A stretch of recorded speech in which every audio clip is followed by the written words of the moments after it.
요즘에 당권 주자로 나선 후보들은 한동훈 때리기에 열심히 나서고 있습니다. 자, 배신의 정치는 성공 못해.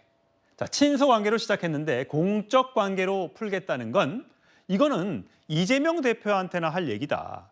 분열과 배신은 정말 조심해야 한다라고 얘기를 했습니다. 자, 호준석 대변인 어떠세요? 자, 원희룡 후보는 아니 그렇게 잘 챙겨줬고 법무부 장관까지 시켜줬고 비대위원장까지 윤석열 대통령이 등용 발탁을 해주었는데 이거를 앞으로 이제 공적 관계로만 가겠다? 일로만 대하겠다 윤 대통령을?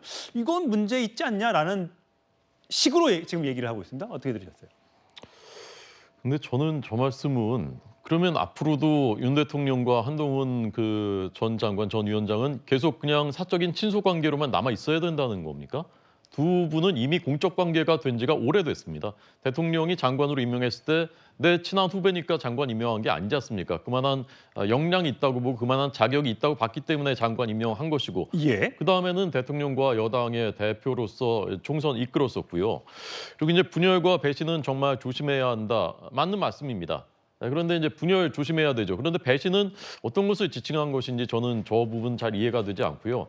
제가 무슨 한동훈 캠프 대변인은 아니지만 윤 대통령과 한동훈 위원장이 생각이 다른 부분이 있었다면 그 충돌이 정말 이렇게 심각하게 있었다면 그 두 가지지 않습니까? 첫 번째 김건희 여사에 대한 그 부분, 디올백을 받았다는 그 부분에 대해서 국민들에게 어떤 메시지를 할 것인가 그게 처음이었고 그다음에 이제 의대 증원 문제 그다음에 이제 그 좀 충돌이 있었던 것으로 알려졌는데 그 두 가지를 놓고 서로 다른 의견을 가질 수 있고 갈등이 있을 수 있고 그런 것은 저는 당연한 것이라고 생각합니다. 어떤 사안에서든 다른 입장을 취할 수 있는 것이고 당정이 때로는 다른 목소리를 낼 수도 있는 것이고 거기에서 이제 대화가 필요하고 합리적인 대안 제시하겠다는 것이 한동훈 후보의 생각이지 않습니까? 그런데 그것을 배신이라고 규정하면 누구도 앞으로는 어떤 이견도 갖지 말라, 어떤 얘기도 하지 말라는 게 되지 않습니까?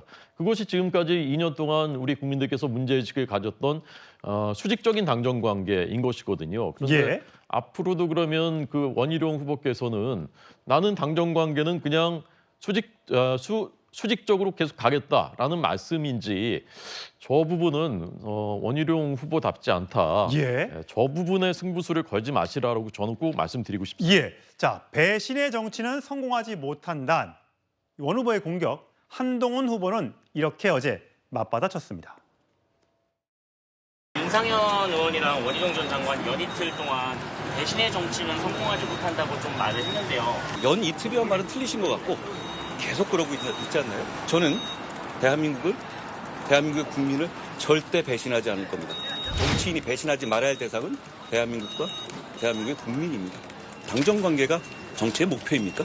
정치의 최종 목표입니까? 협력과 견제, 사안별로 충실하게 토론하고 사안별로 국민과 대한민국을 위한 정답을 내는 방향이어야 한다고 생각합니다. 대한민국의 많은 국민들이 그걸 원하고 계시지 않습니까? 예, 한동훈 후보의 어제 이 발언을 두고 오늘도 나경원, 원희룡 두 후보가 동시에 한동훈 후보를 겨냥했습니다. 이어 들어보시죠. 당연히 우리가 배신하지 말아야 될 것은 국민입니다. 특정인에 대한 배신이 국민을 위한 배신이라면 그거는 당연히 우리가 이해될 수 있는 부분이 있는데 그 특정인을 위한 배신이 국민을 위한 배신이 아니라 사익을 위한 배신이라면 그것은 다른 차원의 문제 아닌가 이렇게 생각합니다. 야당의 정치 공세 의도가 이미 너무나 뻔하게 드러나 있는 상태에서 그러면 우리 당원 동지들은 배신해도 되는 겁니까? 자신을 20년 동안 키웠던 그런 은혜에 대해서는 하루아침에 이것을 배신해도 되는 겁니까? 말 대 말의 대결로 끌고 가는 부분에 대해서 저는 참 걱정스럽고 실망스럽다는. 예, 장혜미 변호사님. 어쨌든 정치인이 배신하지 말아야 할 대상은 대한민국 국민이다라고 여러 차례 한동훈 후보가 얘기했었는데 여기에 대해서 오늘 두 사람은 또 입장을 냈습니다. 20년간 키웠던 인간관계인데 배신해도 되냐? 사심의 정치가 배신의 정치. 사심이라는 것은 혹시 뭐 대통령이 되기 위한 사심? 당대표가 되면 뭐 윤 대통령을 등질 것이란 뭐 이런 얘기를 네. 의미하는 건가요? 나경원 의원의 참 발언이 의미심장한데 국민을 배신하지 않겠다 굉장히 추상적으로 매일같이 이야기한단 말이에요. 한동훈 비대위원장이요. 전 위원장이. 그런데 과연 본인이 대통령을 배신한 게 국민을 위한 거냐라고 묻고 있는 겁니다. 본인의 대선 가도를 위해서 뭔가 대통령과 각을 세우고 있는 정치적 의도가 있는 거 아니냐? 저는 그렇게 충분히 해석될 여지가 있는 것 같습니다. 왜냐하면 국민의힘의 당론은 일단 민주당에서는 강경하게 밀어붙이고 있긴 하지만 최상병 특검과 관련해서는 이 부분은 공수처 수사를 지켜보자는 겁니다. 그리고 정치적인 어떤 그런 부분도 헤아리는 게 있죠. 왜냐하면 거의 대통령 턱 밑까지 차올랐거든요. 그 수사는 입법청문회 과정에서 대통령의 관여 정도가 훨씬 더 좀 명징하게 드러난 부분이 있습니다. 그런데 차기 당권 주자가 당대표가 되겠다는 사람이 최상병 특검을 받겠다 등등의 이야기를 하면 정통적인 지지층은 분열할 수밖에 없는 겁니다. 그러면서 정치적인 프레임으로 봤을 때는 대통령에 대한 단순한 거리두기를 넘어서서 배신자다. 이건 배은망덕이다. 이렇게까지 이야기를 하는 건 경쟁 주자로서 어쨌든 견제를 하는 성격도 있겠지만 이 당에 대한 위기의식을 좀 드러내는 측면도 있어 보입니다. 예, 윤기찬 변호사님. 저게 아마 최상병 특검에 대한 한동훈 후보의 말 때문에 그런 것 같은데요. 실제 이제 당원들 입장에서 보면요, 국민들 입장에서 보면 민주당 정권이 들어서는 것이 더 이익이라고 생각하는 국민들도 많을 수 있어요. 그리고 국내 힘이 들어서는 잡는 정권이 더 이익이다라고 보는 국민들도 있고, 당원들이 보면은 국민의힘 당원들은 100% 국내힘 정부가 들어서는 것을 원하죠. 예. 그러기 위해서 뭐 한동훈 전 비대위원장도 지지하는 거고, 또 원희룡 전 장관도 지지하는 거고, 다 이런 거 아니겠습니까? 예. 그런데 만약에 최상병 특검을 국내심에서 볼 때는 이거는 탈핵용이다. 그러니까 현재 우리가 잡고 있는 3년 남은 윤석열 정부, 국내심 정부를 줄인다는 거 아니겠어요? 그러면 5년간을 앞으로 더 불확실하게 얻을 수 있는 기회를 창출하기 위해서 3년간 현재 갖고 있는 윤석열 정부를 줄인다? 국내심 정부를 줄인다? 그럼 민주당의 논리에 넘어간다? 이런 거에 대한 배신 운운을 하는 것이고요. 물론 한동훈 후보가 그런 의도로 얘기하시지 않은 건 알아요.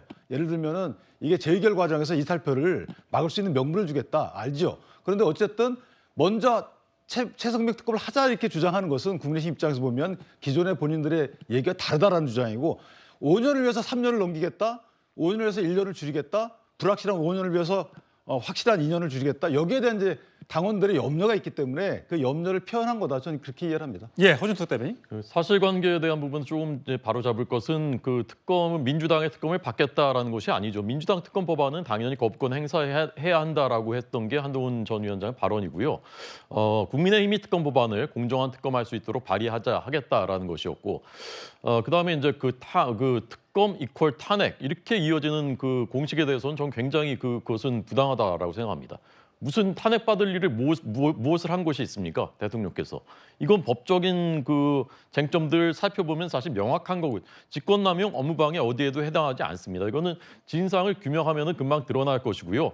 그래서 특검을 통해서라도 진상을 밝히자라는 것이 이제 그 주장인 것이고 그 입장인 것이고, 마치 이것을 받는 것이 탄핵으로 연결된다 이렇게 하는 것은 굉장히 위험한 발상이다 생각합니다. 아니 근데 예. 구도가 이상한데. 네, 예. 아니, 자, 여태까지 우리 국민의힘에서는 이거 민주당이 정치적 공세다. 예를 들면 공수처에서 민주당이 만드는 공수처에서 수사해서 결과가 나오게 되면 그 결과의 수사가 미진하면 그때 특검하자라는 게 대통령 말이었고, 여기에 전폭적인 공감을 했어요. 그다음에 경북경찰청에 이 순직의 원인도 안 나오고 책임자도 범위도 안 나오고, 자, 이런 상황에서 탄핵을 왜 얘기합니까? 아니, 특검을 왜 얘기합니까? 여태까지 그 민주당이 탄핵을 위한 특검 주장이라고 그토록 국민의힘에서 주장했던 건 뭡니까 그러면? 자, 이런 거에 대해서 당원들의 걱정을 한동훈 전 비대위원장은 알아야 된다는 거죠. 그분이 대통령 탄핵 원한다는 게 아니고 그런 식의 민주당의 탄핵 전략에 본인들이 엮여갈 수 있으니까 이걸 조심하자는 것인데 왜 갑자기 국민의힘이 태세 전환을 하는 거죠?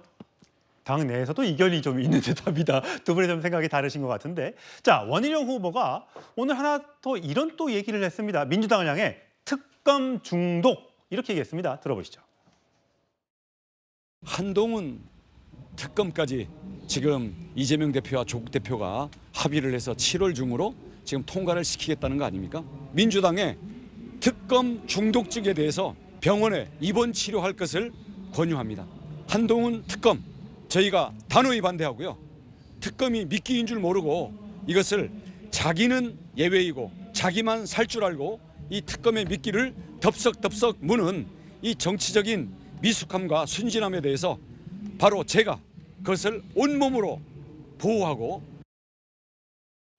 자, 강성배 부위원장. 예. 지금 민주당은 특검 중독중이다. 입원 치료할 걸 권유한다라고 하면서 사실 민주당과 조국 혁신당에서 한동훈 특검이 이미 발의가 된 상태잖아요. 그걸 이제 국회에서 처리하겠다는 거잖아요. 뭐 검찰 고발 사주 문제라든지 딸 논문 대필 뭐 이런 등등의 의혹에 대해서 여기에 대해서 그러면 한동훈 특검이 올라오면 그럼 그건 찬성할 거냐라고 얘기를 하면 자기는 반대한다. 그러니까 모든 특검에 대해서는 다 정치적이기 때문에 반대하는 게 맞다라는 주장인 것 같아요.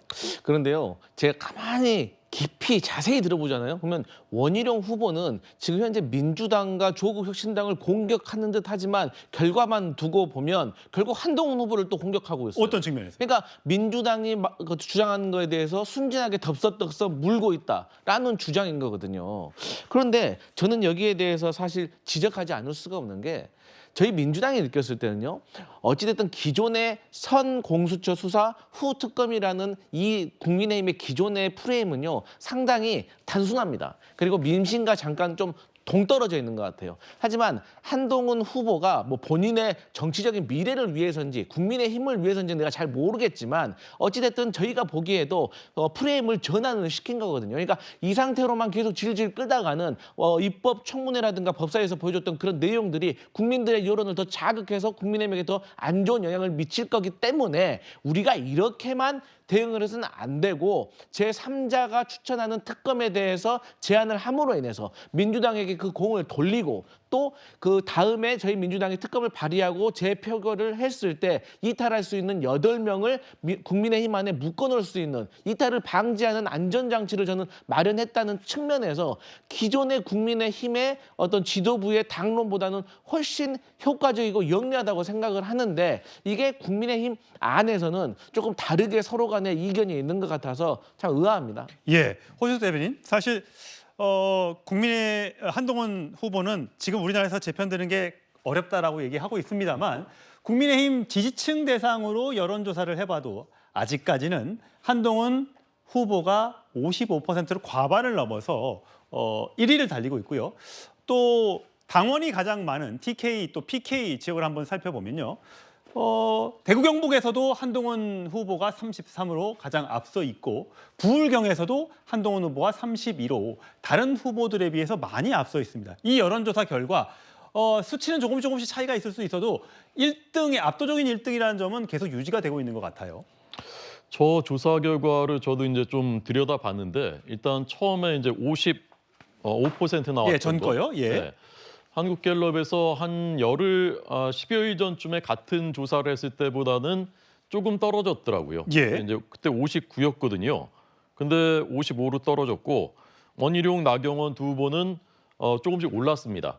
그러니까 추세상으로 봤을 때는 압도적인 독주론이 약간 오히려 주춤하다라고 해석할 수 있는 여지가 예. 제가 보기에는 있는 것 같고요. 물론 이제 그 약간 오차범위 아니긴 합니다만은 그다음에 이제 두 번째 보여드렸던 그 38% 대구 경북에서 33, 부산, 울산, 경남 32 이것은 그러니까 국민의힘과 그다음에 지지정당 없다라는 응답자를 포함해서입니다. 앞서 이제 50%대는 국민의힘 지지층만이었고요.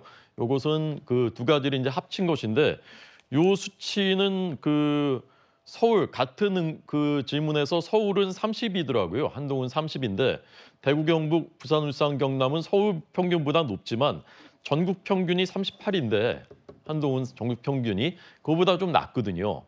그래서 저는 이 부분도 약간 판세에서 한동훈 캠프 입장에서는 조금 그 경계를 해야 되는 그런 수치일 수 있다. 왜냐하면 전국보다 낫단 말이에요. 예. 영남이. 네, 그렇습니다. 예. 자, 허주석 대변인이 얘기하셨던 여론조사 결과는 저희가 준비하지 않은 여론조사 결과이기 때문에 저희 홈페이지에 따로 게재를 해놓도록 하겠습니다.